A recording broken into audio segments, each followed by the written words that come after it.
दुसरी गोष्ट आता थोडं म्हणजे मी खूप भराभर घेते, तर हे तुम्हालाच गोष्टी विचारायला पाहिजे की तुमचे इश्यूज काय आहेत. तर सोशल मीडिया ॲडिक्शन किंवा मोबाईल स्क्रीनचं ॲडिक्शन आणि इम्पल्स कंट्रोल हे तर आत्ता अगदी ज्वलंत विषय आहेत.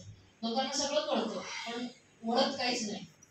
मला स्क्रीन टाईम कमी करायचा आहे, मला अभ्यास करायचा आहे, मला हे करायचं आहे, मला ते करायचं आहे, पण मोबाईल आड येतो. तुमच्यापैकी किती जणांचा स्क्रीन टाइम 2 तासांपेक्षा कमी असतो दिवसभरात? अरे वा, मस्त.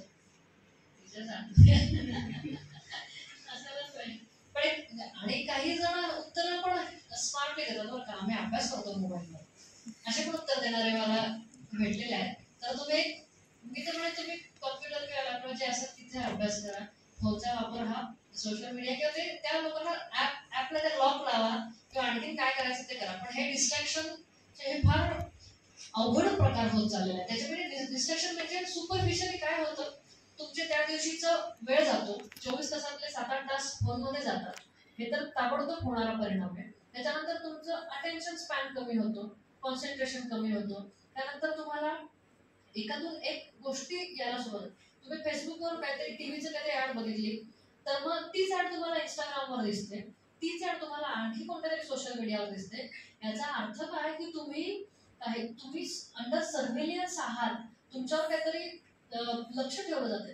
म्हणजे इनफॅक्ट मी लिटरली काहीतरी मी सहज म्हणून दुसऱ्या कोणासाठी तरी काहीतरी सर्च केलं, कोणातरी माझ्या घराच्या जवळ काही रेसिडेन्शियल एरिया फ्लॅट आहे का वगैरे एकदा सर्च केलं, तर मला सतत त्याचं बंबार्डिंग व्हायला लागलं, तुमच्याजवळ हा फ्लॅट विकायचा आहे, तुमच्याजवळ तो फ्लॅट विकायचा आहे.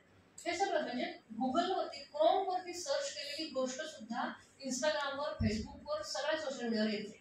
म्हणजे विचार करा, जर तुम्ही इतर कुणाला जरी काही नको असलेले संदेश पाठवले, मेसेजेस म्हणा किंवा आणखीन काही मीडिया फाईल्स पाठवल्या, तर त्याचा उपयोग सगळा होणार आहे. आणि तुमच्याकडून जरी काही डिलीट झालं तरी सोशल मीडियावर गेलेली गोष्ट कधीही डिलीट होत नाही.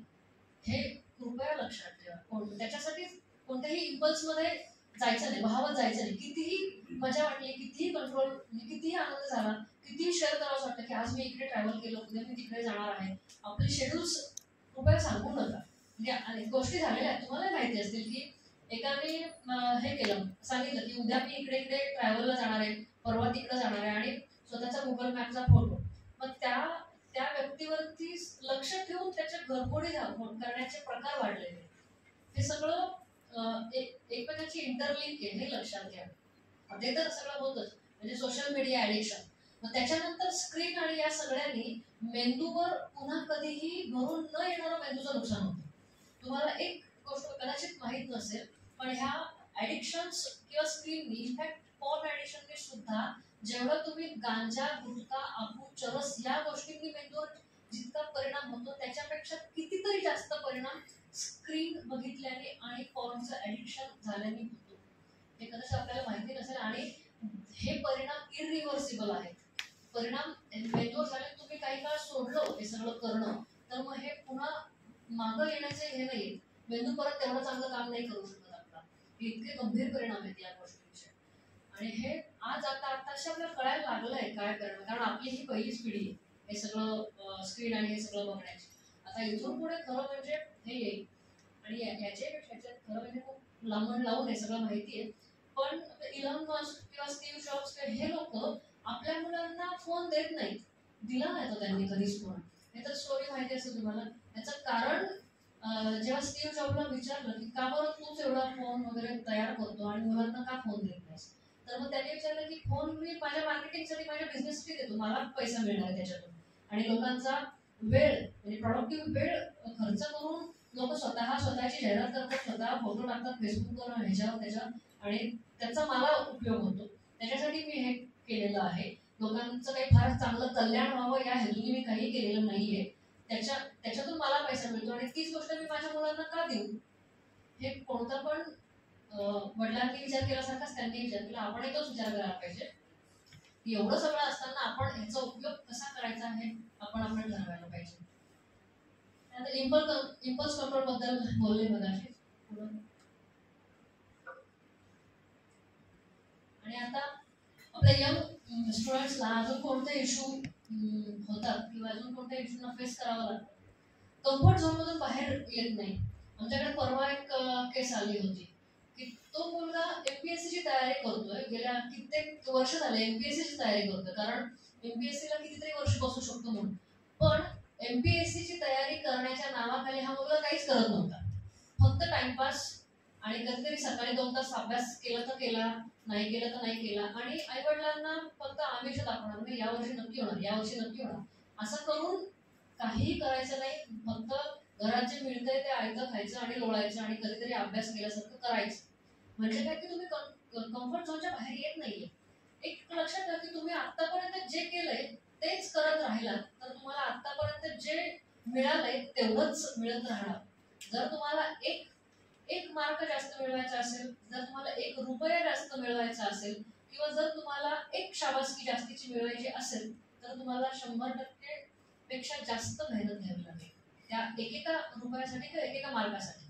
हे लक्षात ठेवा. म्हणजे ऍक्च्युली खूप सोपी गोष्ट नाहीये कोणत्या पण ह्याच्यातून बाहेर पडल्यानंतर. आता तुम्ही पाहता खूप कंट्रोलमध्ये आणि खूप सिक्युअर वातावरणामध्ये आहात, खूप एवढे चांगले शिक्षक आहेत, एवढी चांगली संस्था आहे, मी खूप सिक्युअर आहे. बाहेर गेल्यानंतर जे तुम्हाला दिसणार आहे बाहेरचं जग हे प्रचंड वेगळं आहे. फॅमिली इश्यूज आपल्याकडे असतात. म्हणजे मुख्य म्हणजे फॅमिली इश्यू म्हणजे फार काही मोठे नसतात.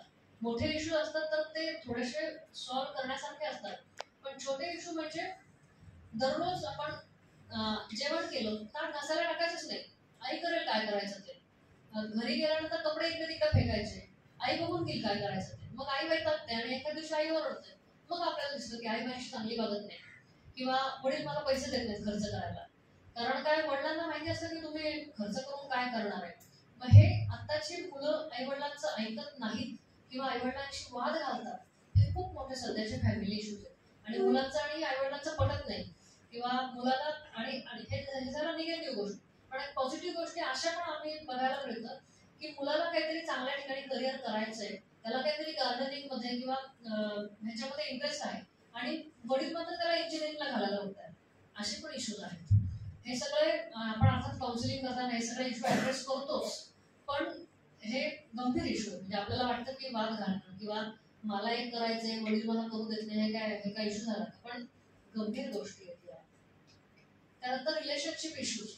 आता खरं म्हणजे आता या वयामध्ये काही मागच्या पिढ्यांमध्ये आपल्याशी कोणी बोलायचं नाही या रिलेशनशिप इश्यूज बद्दल.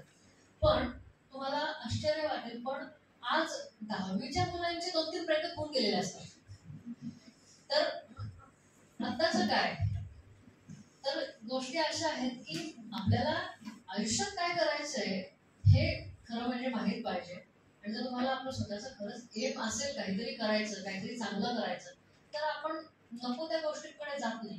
किंवा आता तुम्ही म्हणाल की उद्या मला काही बॉयफ्रेंड नको का, मला काही गर्लफ्रेंड नको का, की मी लग्न करू नको का, तर तसं नाही.